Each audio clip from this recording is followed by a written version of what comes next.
Most respectfully शोवत का क्या मतलब होता है, ये आज की इस वीडियो में सीख लेते हैं।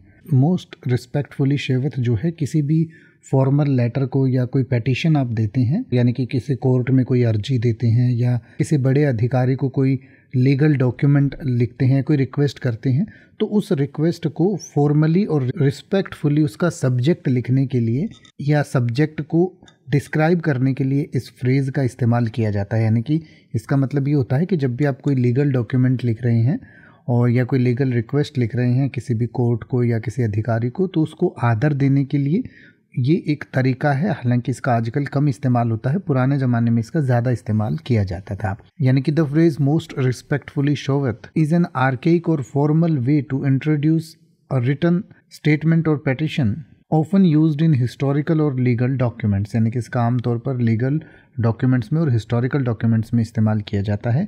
It is a polite and courteous way to convey the purpose और सब्जेक्ट ऑफ द डॉक्यूमेंट। यानी कि जैसे आजकल मेल में हम सब्जेक्ट लिखते हैं, तो वहाँ पर इसको लिखा जाता था, यानी कि मेन सब्जेक्ट के साथ। In modern English sheweth is an older form of shows or presents. यानी कि आजकल की जो इंग्लिश में उसकी जगह हम शोज या प्रेजेंट्स कहते हैं, यानी कि शैवित की जगह शोज या प्रेजेंट का इस्तेमाल किया जाता है। इसके लिए कुछ एग्जाम्पल सेंटेंसेस आपकी स्क्रीन पर दिए गए हैं, जिन्हें आप पढ़ सकते हैं और उसको और अच्छे से समझ सकते हैं।